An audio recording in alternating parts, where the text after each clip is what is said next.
السلام عليكم ورحمة الله وبركاته. بسم الله الرحمن الرحيم. الحمد لله والصلاة والسلام على رسول الله. First of all, again, it's my pleasure to be among you.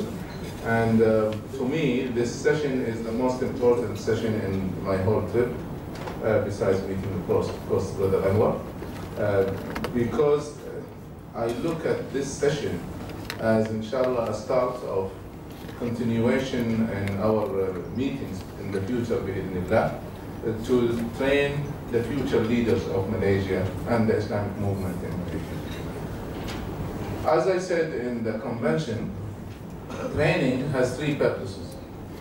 To transfer knowledge, that is one. To improve skills, and to change mentalities. And in the convention, I could do some, but in the training setup, I can do much more. That's why we have prepared for you several exercises, and we will do them, inshallah, together. Some of them are individual exercises, some of them are group exercises. And we will learn, inshallah, we will learn. Your Daurah is very, very short. Although, yes, I know it is today and tomorrow, but for leadership training, that is absolutely not enough. So it was very difficult to choose what should I give and what should I skip. So I have chosen what I believe is the most important part of our leadership training. For those who are newcomers, it is very important to review the slides that we have already covered. Of course, there are a lot of details, but even if you did not attend, then it's very important that we start with this slide. And as I said before, that to do training,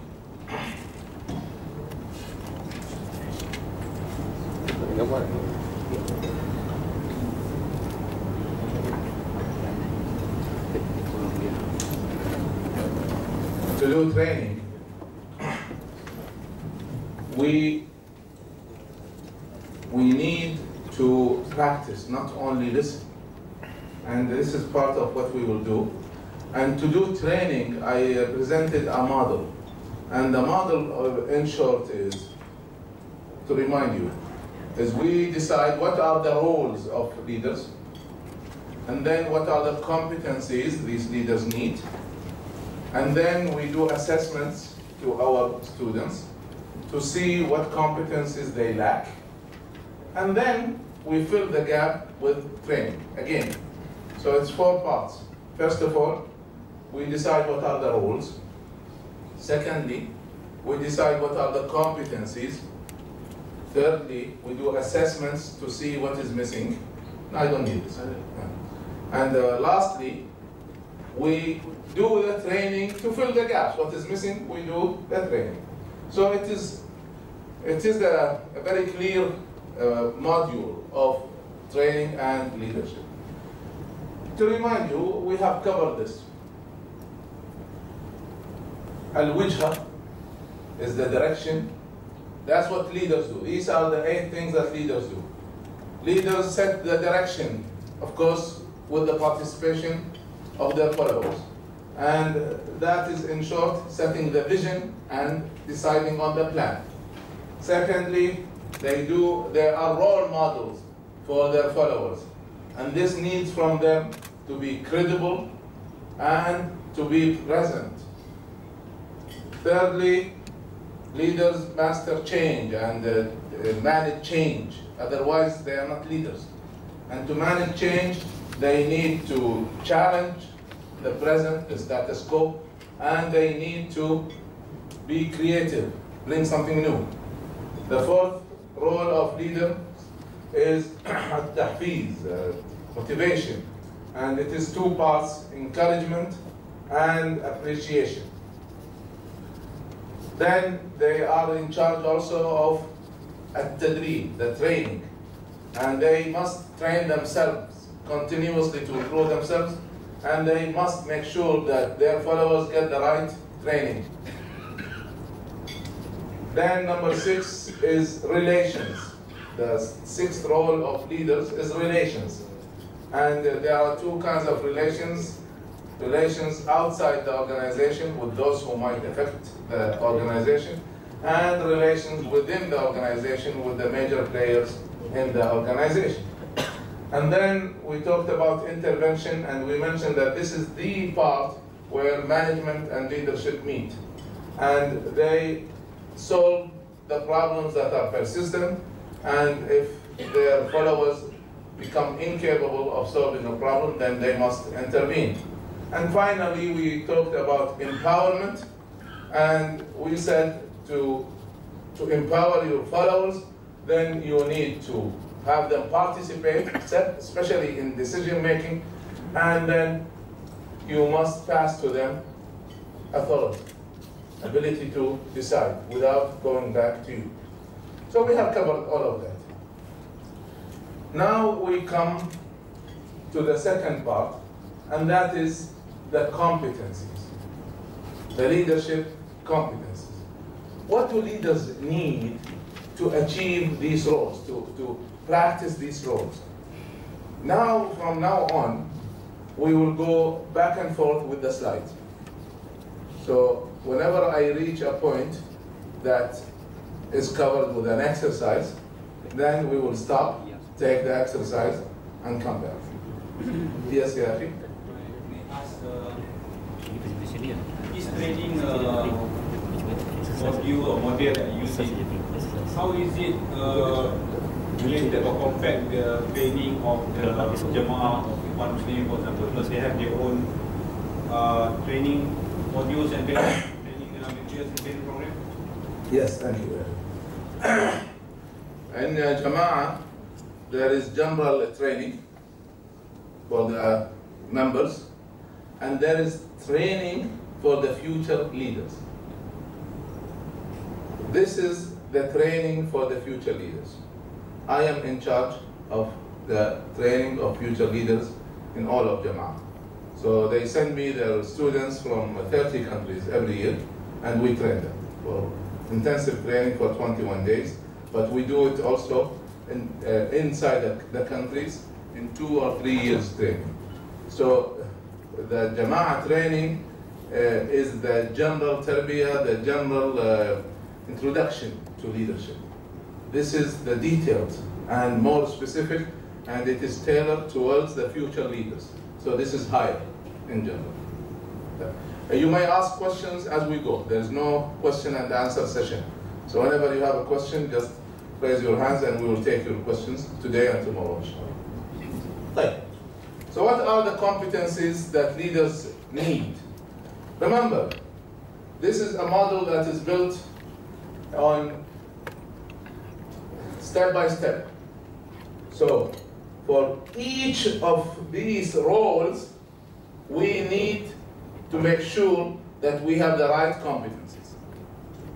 So again, it is not easy because the competencies are limitless almost. So I had to choose what are the most important competencies for each role.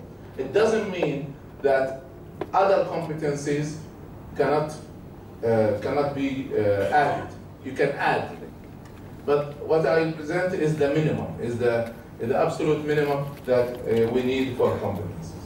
So, what I have done here, so that I can link them together, is use the same thing. So, direction. To do the direction role, what kind of training do we need? So, we need 2 kinds of training or competencies. We need the ability for organizational analysis, how to analyze organizations. And I'll give you some thoughts on that. And then secondly, we need to do some forecasting of the future, because that is what the direction is. You understand your weaknesses and your strengths, and you do that by organizational analysis. And then you forecast the future, so you set your vision. But I will stop at this and try to cover it in another quick model, if you want to write it with me. unfortunately, I don't have it in English, so I will cover it in Arabic. On the board. Somebody open this. Okay, write this with me, please. To analyze any organization, whether it is Jama'ah, whether it's a party, a ministry, a college, etc. Any organization, there are a set of items that we would like to cover.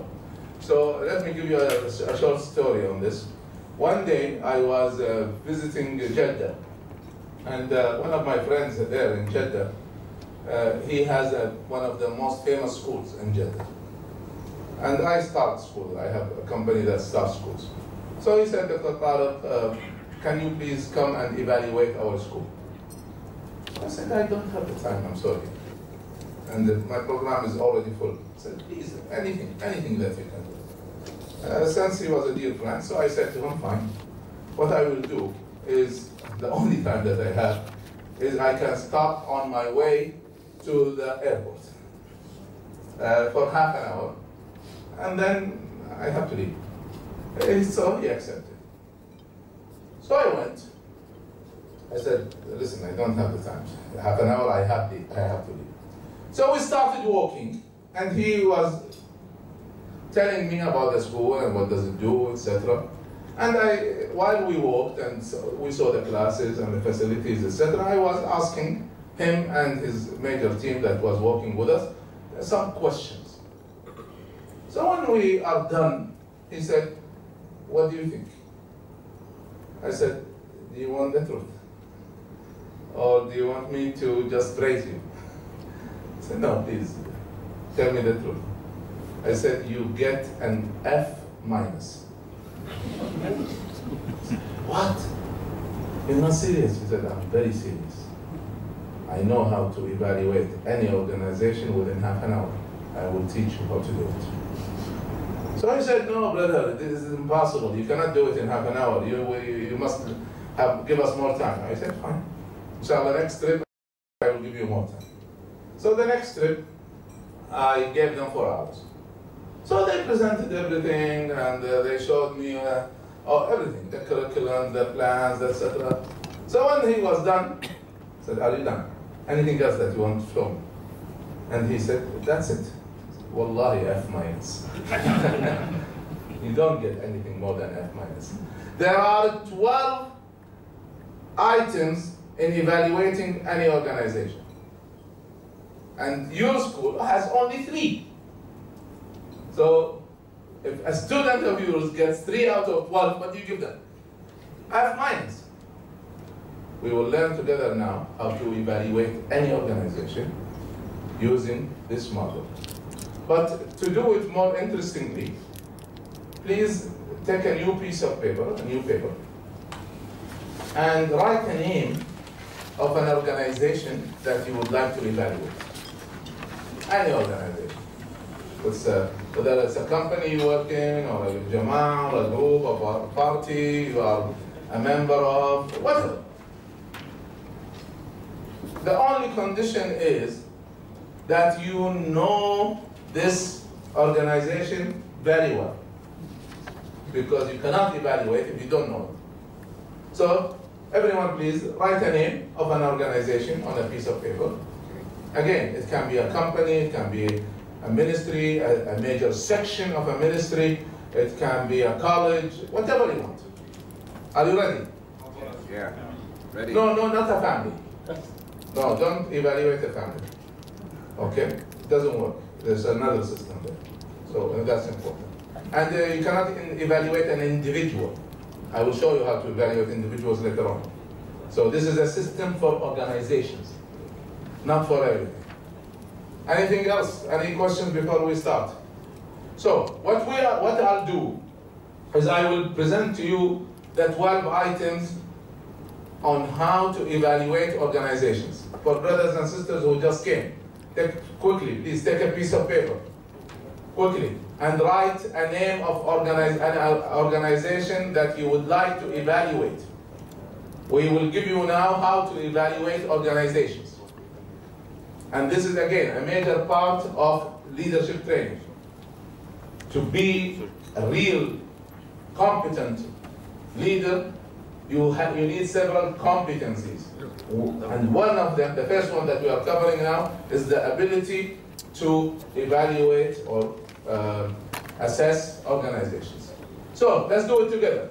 Take a piece of paper, write a name of a specific organization, whether private or public, it doesn't matter. You own it, you don't own it, doesn't matter. The only condition is that you know this organization very well. It can be a college, it can be a school, it can be a jama'ah, a party, a ministry, a section of a ministry, a section of a major company, but not a department. We're not evaluating a department or a section, small section. We are evaluating either the whole company or organization or a major part of it. Thank you. To evaluate organizations, I have developed my own system. So you can write, this is the Suwaidan system of evaluating organizations. And I have done it with an equation. 1 + 4 + 5 + 2. And I would expect, inshallah, by the time we finish today, that everyone has memorized this.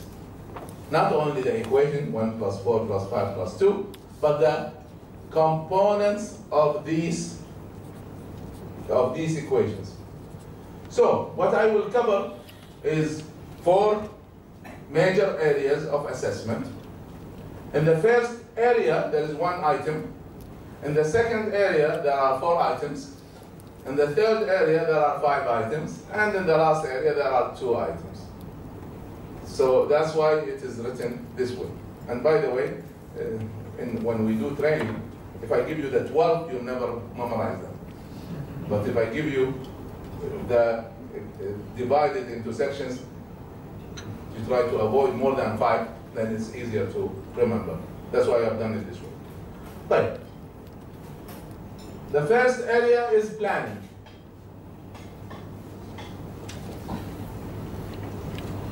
The second area is the pillars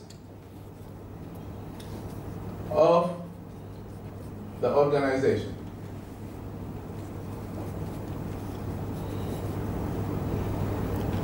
The third area are the pillars of competition.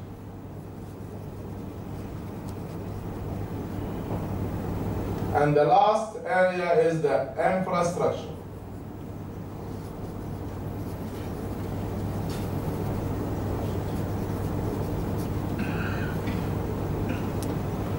So now we can go into the details.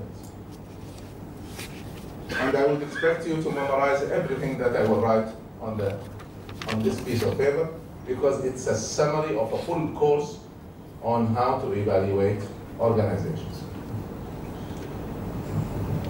In my module, I go into the details. So, for example, in this area, there's 1 item, but this item is evaluated in 10 criteria.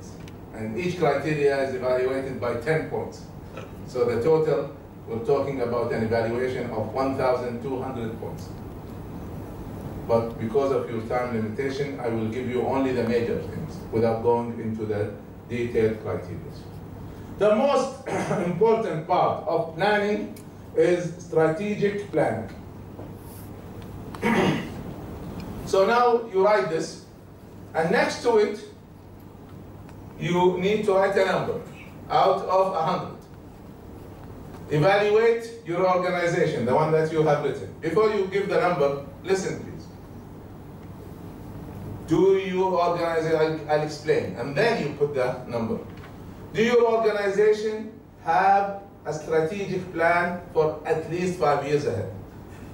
Secondly, is it written? Third, did most people participate in putting it together? I'm talking the higher leadership and middle leadership, not the general members. But at least the middle and higher have participated in formulating this strategic plan. And fourthly, is it applied or is it just a document that sits around?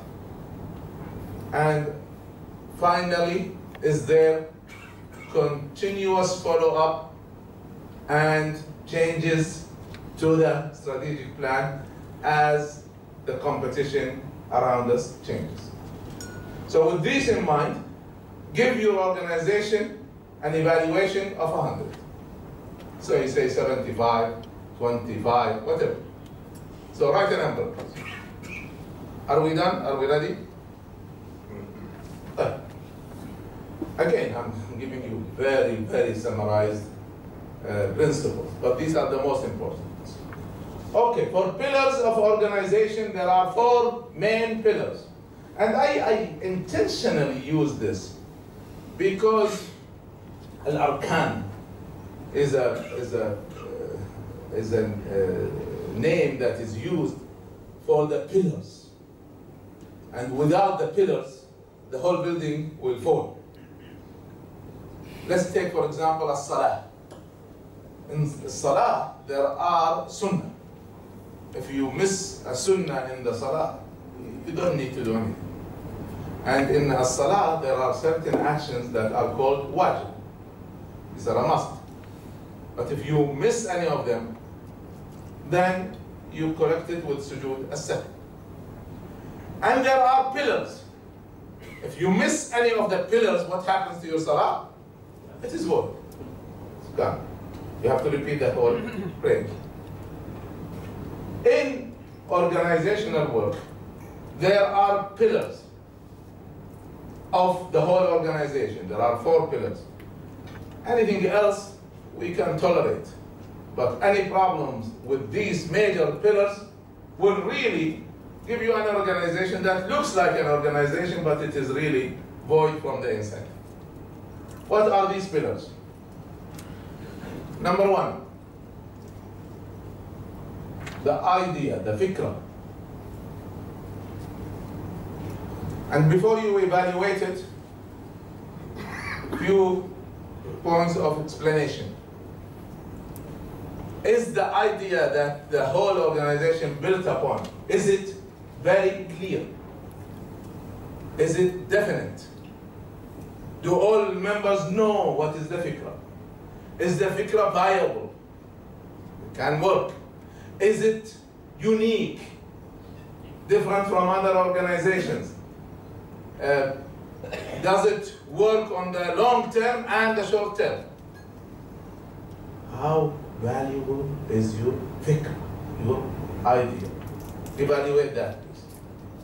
Number 2 is leadership. Leaders or leadership.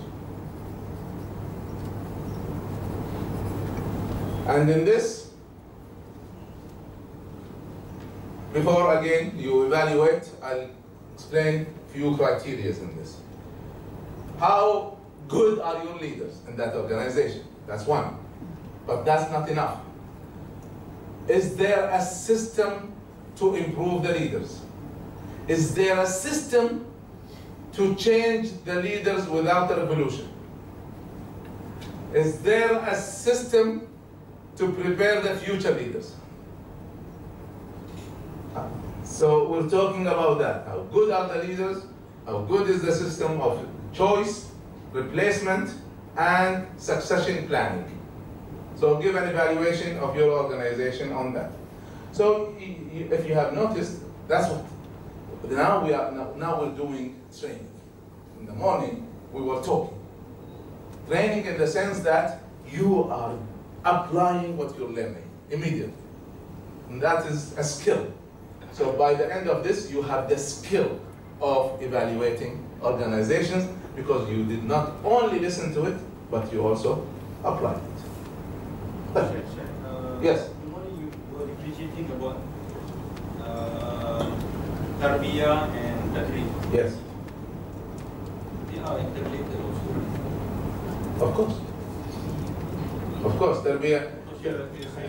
There are certain things that are connected. There are certain things in Tarbiyah that are not found in training, and vice versa. But if you have a general model, then you will cover them all, and that's what the we did in the morning. Right? Number 3 is membership.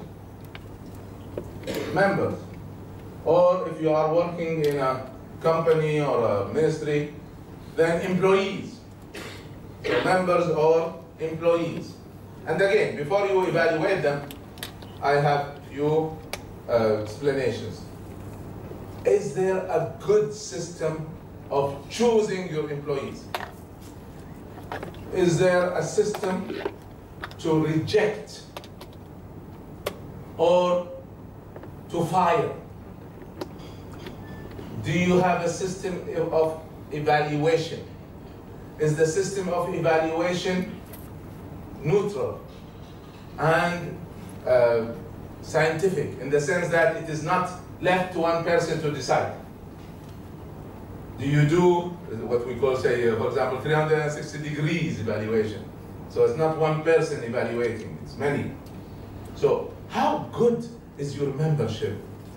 And part of this, and please use this as a criteria when you give a number, is there a clear system of promotions? Now, give a number to your organization. Number 4, the last pillar, is your systems. And here I'm talking about written systems and computerized systems mainly. Do you have systems? Is it run by systems? Is there a follow-up on the plans according to systems? Decision making. There is a system to do decision making. There is a system for employment, a system for rewards, a system. How good are your systems? How clear are they? How much are they applied? Is there any subjectiveness in it? Is it left to individuals? Is it something that is written and nobody knows about it? How applicable your systems, and how advanced, in the sense that they are not only written, but they are computerized and they are advancing. And also, there is a way to improve the systems continuously. So now you evaluate this pillar. So these are the 4 pillars of any organization.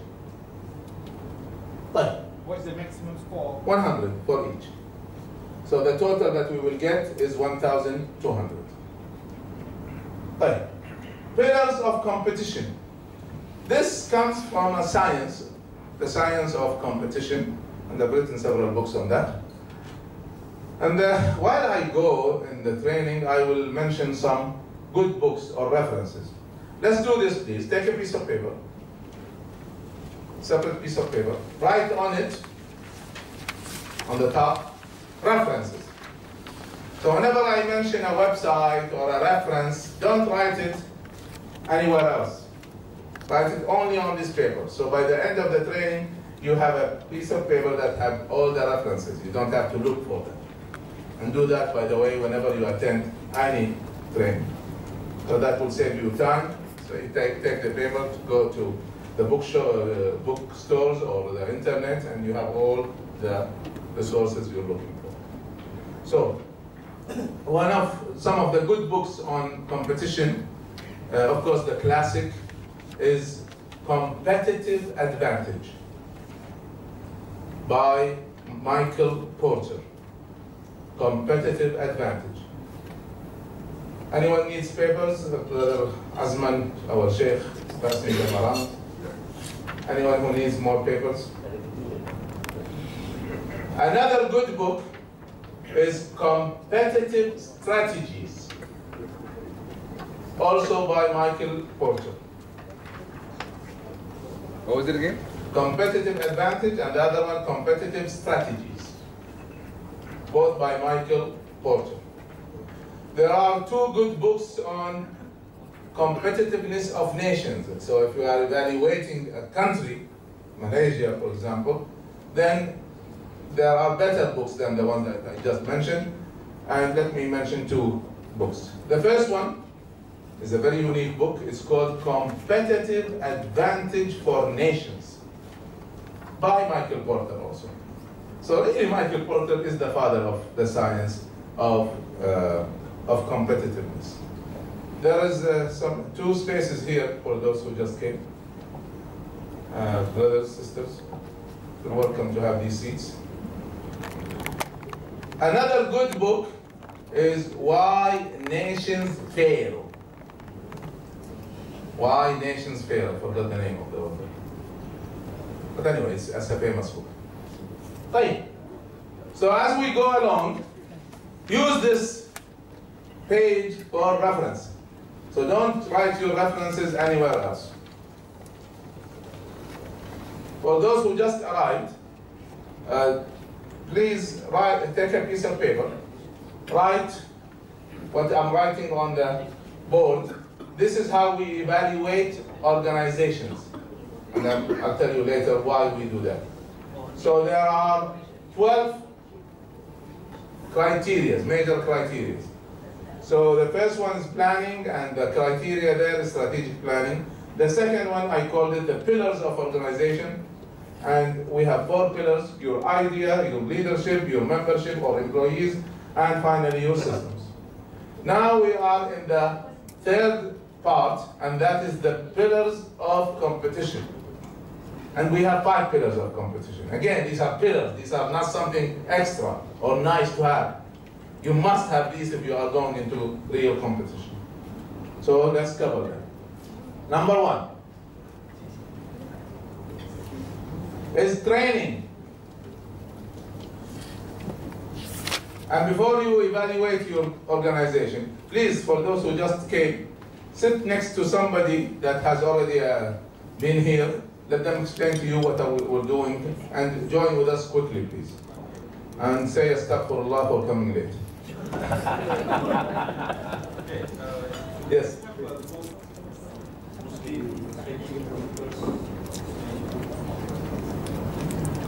There isn't any, I'm sorry. To my knowledge, there are no good Muslim thinkers in management, unfortunately. I'm sorry to say that. Right. So the first pillar is training. And before you evaluate, you can write some of the criteria on the side. The main thing here is, do you have a training system for the leaders and for the employees? Not only that, there are specific criteria here if you want to write them down. The minimum training is 45 hours a year for each person. 45 hours each year of training. Now, whether you do them on 5 days or 9 days or 2 days, it's up to you, but you cannot do it in 2 days. Huh? It's 45. So why do we do it by hours? Because some of the training is only 2 hours, and some of the training is 2 weeks. So we don't count training by numbers of days. We count it by numbers of hours. Yes? When you mention training, is it any kind of training or? Yeah, I will continue. I will tell you. Now, this training is divided as follows. 2/3 of it, 2/3 of the training is in your specialty. So if you are an engineer or a doctor or an accountant or whatever, for 2/3 of the training, whether it's 45 hours or 60, because 45 is the minimum, so it can be more than that. So we divide it by percentage. 2/3 must be in your specialty. 1/3 must be outside your specialty. So if your training is only in your specialty, you are not getting the right training.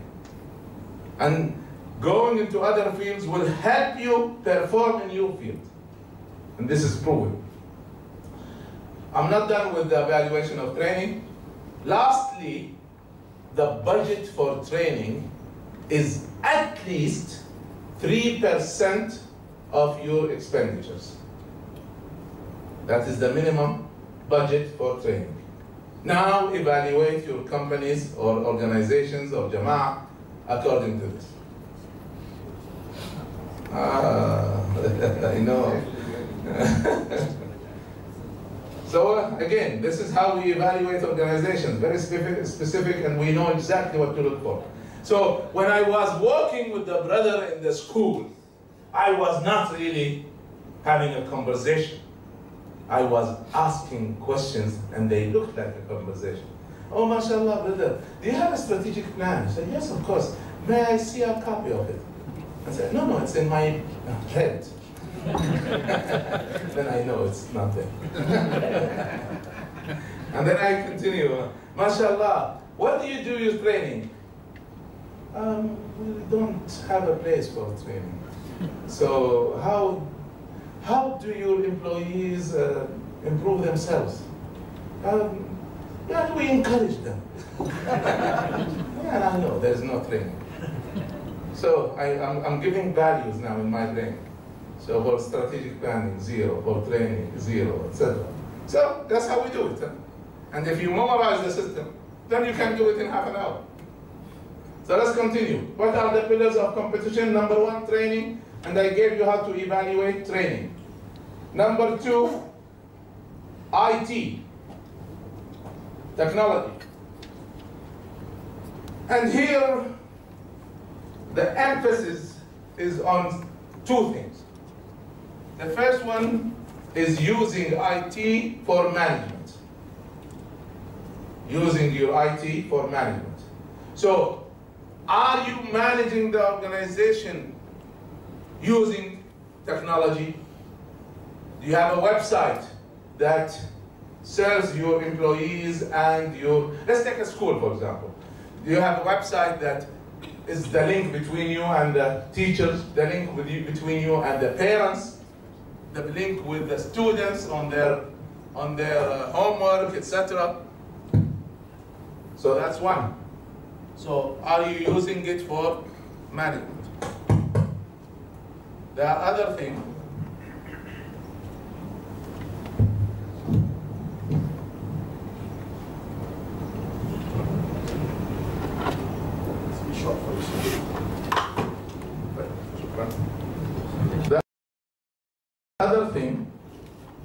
is using the IT or technology in the service itself or the production itself, in the activities. So let's take a school, simple example. Are they using IT for managing their communication with the students, parents, etc.? And are they using technology in the classroom? So if they are not, and by the way, the best percentage of using technology in the classrooms is 30%. So how much are you using technology? Because if you're using technology, then you can advance continuously. And it is today, it is part of your evaluation as an organization. So I gave you these 2 criteria. Now you evaluate your organizations accordingly. Number 3. Sheikh. Yes. Call me doctor. Don't call me Sheikh. Sheikh is old people. You have systems there in terms of organization, which is also IT and computer. No, not necessarily. Systems is your bylaws, your procedures. Now they can be computerized, they can be processes, etc., manual. Now the question is, are you using technology to serve your processes and systems? Right. Number 3 is service. And before you evaluate how good your company is or organization on service, few words on service. There are 3 kinds of service: before, during, and after sales. Or before the activity, during the activity, and after the activity. So let's say this training. How good the service was before this is attended. Do people know when, where, who, how, what do they expect, etc. Did you serve them well? And then when they arrived here, what kind of service they got? How good is the venue? How good is the training room? How good are the smiles of the organizers? It's all part of service. How good is the food, etc. So that. And then service after sales. So here, what are you going to do to them to improve their learning, for example, after this training? Now take this also and apply it to sales. So before, during, and after. While I go, I'll give you some examples of outstanding service. So for example, I was trained by Tom Peters. Tom Peters tell us this story. That one day, he usually buys his perfume from a famous store in the States. You probably have known it or heard of it. It's Macy's. So he usually buys his perfume from Macy's. So one day, he went to Macy's to buy his perfume. And this is a regular perfume that he buys every time. So they said, sorry, Dr. Tom, Dr. Peters is not available. It's sold out. So he said, okay, started to shop. One of the girls in sales came to him, said, Dr. Peters, you are sure you want this perfume? He said, yes. He said, just give me a minute. So she went and brought a bottle of perfume, the perfume that he's looking for. She said, $42, please. He said, what are you doing? You just told me you don't have it. How come now you have it? She said, sorry, Dr. Peters, we don't have it. I went to another store, bought it for you. That is sales. The highest company on training service in the world is a company that everyone knows. Which one? Which one delivers the highest training on service? Everyone knows. That's an American company, yeah. Microsoft, no. Google, no. They might have good service. I'm talking about providing training on service to others. Disney. Disney is the highest provider of excellent training on service in the world. And the way you get trained in Disney is usually if you're going to do a quick, short-term training on service, then it is 3 days. 3 training days. 2 days are in a classroom training with exercises, etc. But 1 day is on the field. You go and see the quality of service in Disneyland or Disney World or whatever. If you have visited Disneyland or Disney World or any of the 6 branches of Disney, then you would notice the following. You will see rides, tickets, stores, restaurants, etc. But the only thing that you will not see is any place for the staff. There's no place for the staff. Now, they have, for example, Disney World in Florida have 18,000 employees. And there is no single building for them or for their equipments or management, etc. So what many people don't know is that they have underground a full system for their staff. So they give the theme park for their customers. And they work underground. And to control service, they have a group called the Hornets. The Hornet is the bee that if it stings you, it might kill you. So they have a group that controls service called the Hornets. Now they dress very similar to the rest, but they have special signs on their dresses, and everyone knows that this is a Hornet. And they have full authority. What do Hornets do? They just walk around. That's their job. Watching the other employees giving service. Now if they find you serving some, say, ticket sales or cleaning, the bathroom, whatever, and you don't smile, and they notice this, so they would quietly, without anybody noticing, come and whisper in your ears, underground, please. Oh. That's all. And they will call to replace you. And when you get your smile back, you come back. So that's how much they control sales. Now please evaluate your organizations on sales. Number 4.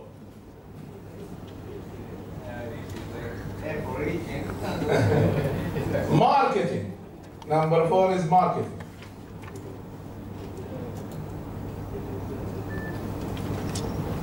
Simple question here. Suppose you have a center for Tahfidh al-Quran. Do you need marketing? Do you need marketing? Of course. There's no organization that doesn't need marketing. None. So again, before you evaluate, let me give you some ideas about marketing. Marketing is based on certain criteria. So let me summarize it by giving you a story that happened to me. One day in one of my companies, I needed a marketing manager. So I told human resources, find me a marketing candidate. So they couldn't. I mean, finding a good marketing manager is so difficult. And you have so many graduates, but you don't have a good manager for marketing. So anyway, some of the confusion people have with marketing is that they mix between marketing and sales. Marketing is not sales. Marketing is marketing. It's a full separate department than sales. So the HR man brought me a CV. So Dr. Tareq, this sounds to be a good person. So I looked at it, and they said, this is not marketing, this is sales. He said, but he's good on marketing. I said, come on, I would fire you. His sales is not marketing. I said, no, but he's good in marketing, believe me. Please meet him, and you decide. So I said, okay. So the gentleman came, after greeting him and etc., serving him tea, etc. I said, look, I don't have the time to waste. And I don't want to waste your time or mine. Do you know marketing? He said, yes. You are not only sales. He said, yes. So I told him, what are the 4 P's of marketing?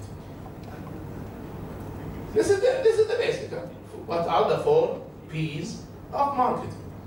So these are the pillars of marketing. 4 things that start with the letter P. So the first one is price. So do you set your price according to a system? Or is it just something that you come up with from your head? Or what do the competition price, you do the pricing? Come on, this is not a game. Do you have a pricing system? So in our training, we teach pricing 5 days, 6 hours a day to teach how to price. So the first question in marketing is, who does the pricing and do they have a system to do it? The second P is the product itself. So do you have something called product development? You improve your product, you know that your product will serve your customers.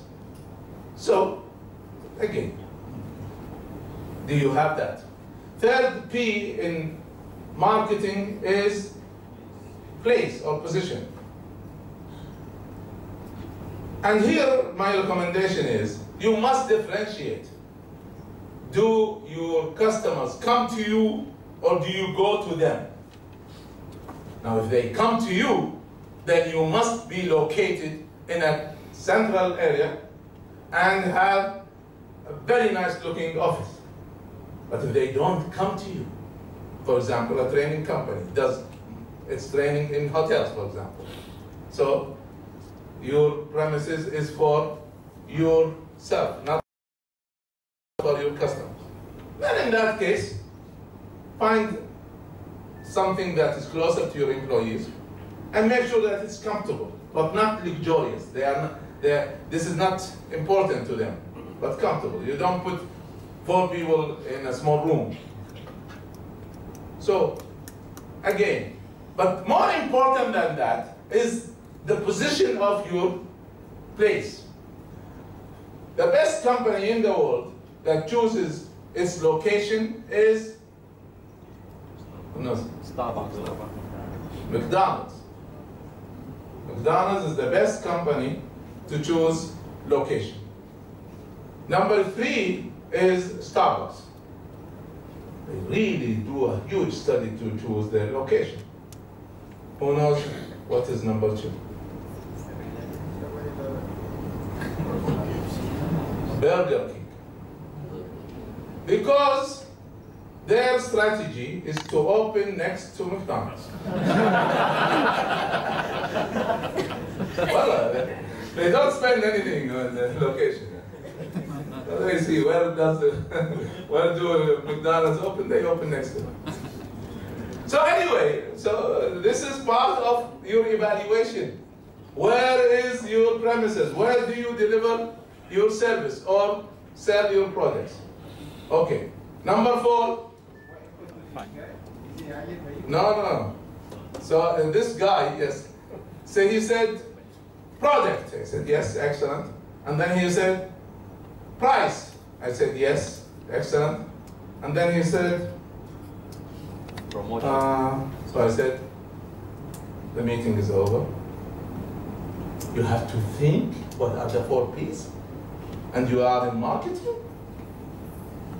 2 minutes the meeting was.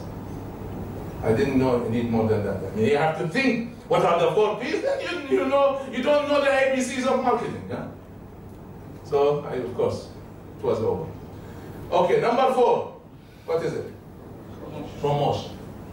So if you buy a camel, I'll give you a cat. Or I'll give you points, etc. Discounts. You must use that. You must have some promotions. It is an essential part of marketing. But still, the 4 P's did not stop at that. So later on, they added more P's. So they added a 5th P, and that is public relations. And this is my advice. The whole of public relations should be under marketing, not a separate department. Otherwise, it's not serving marketing. And then they added another P, and that is people or customers, but people. Do you have customer segmentation? Do you segment your customers and give service or products according to these segmentations? Do you have anything in customer segmentation? And then they added a 7th P, and that is policies. Do your policies, are they written to serve your customers, or are they written to serve you? So again, and then now they reached an 8th P, I forgot what it is now. But again, now it's 8 P's, not 4. So now you evaluate, and part of marketing is your identity. So how good is your logo and slogan, and how good is your colors, and do they reflect the right image? Do you stick to them? Is your furniture color fitting with your image? Or is it something that comes from nowhere? Branding. So branding, identity, branding. The whole thing is part of marketing also. So now you evaluate marketing. Huh? Out of 100, give an evaluation for marketing. Number 5 is creativity.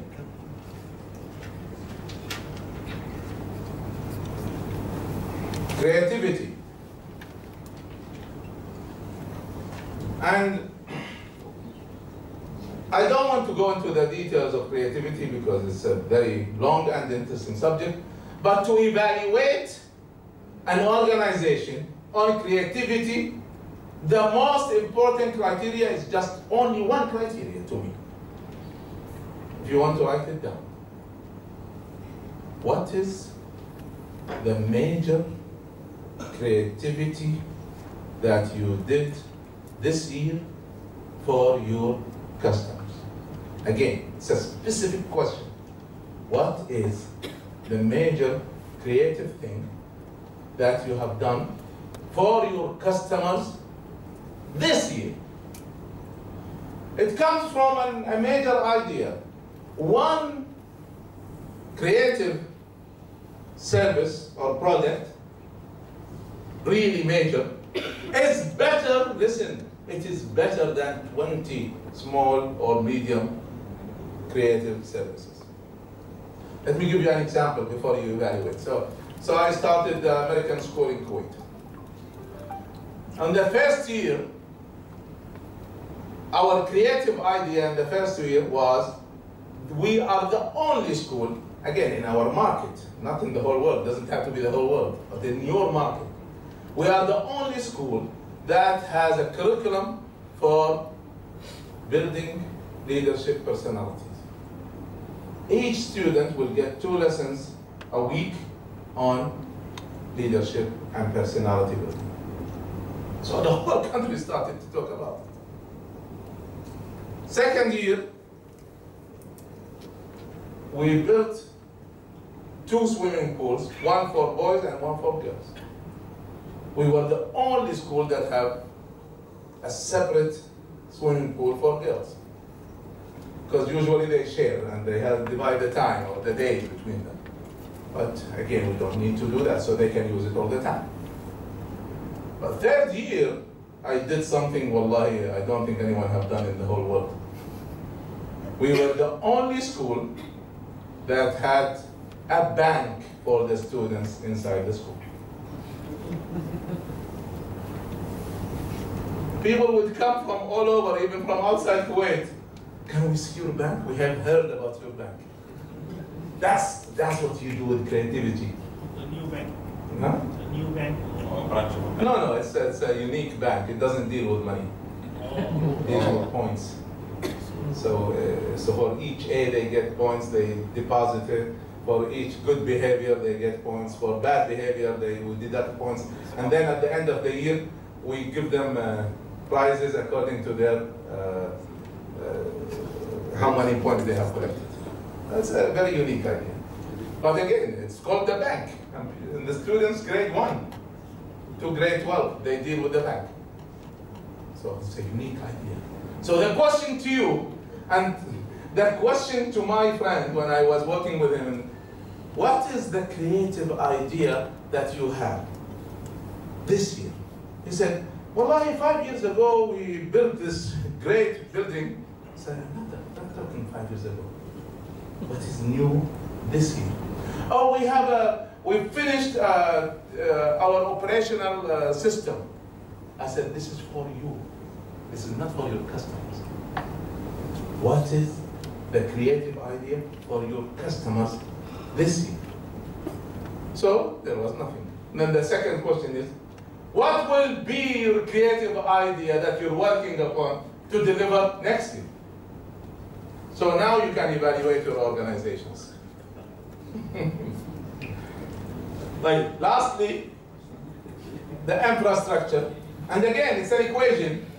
1 because 1 item, 4 because 4 items, 5 because we have 5 items, and 2 because we have 2 items.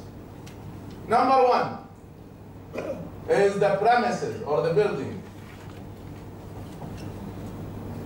Your office. Is it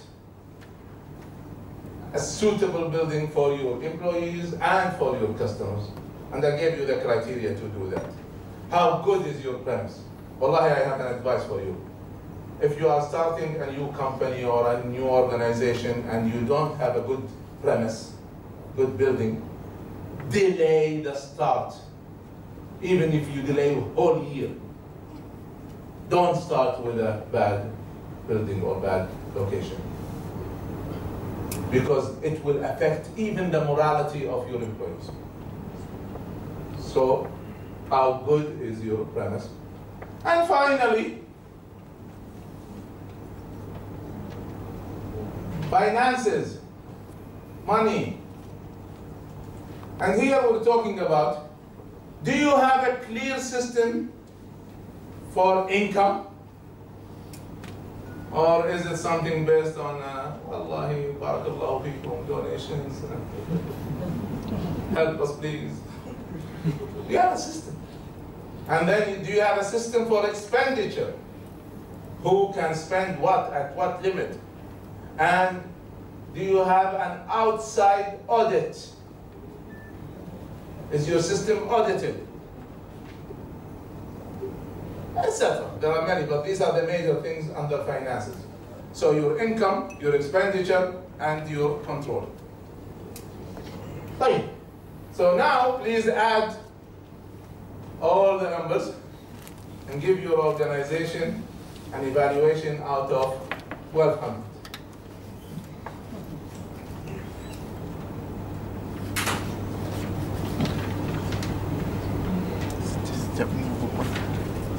Per 100.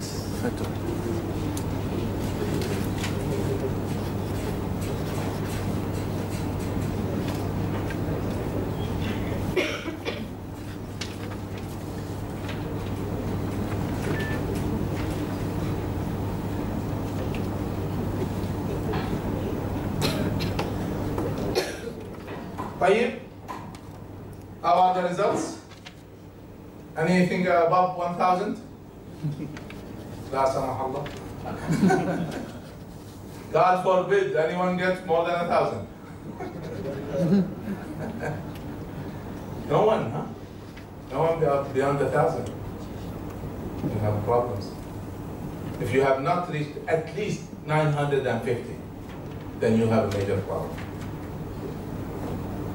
But this evaluation will tell you where is your problem, in which section. The ones that have low grades, this is where you should concentrate to improve your organization. So I gave you a full seminar on organizational development and evaluation. Really.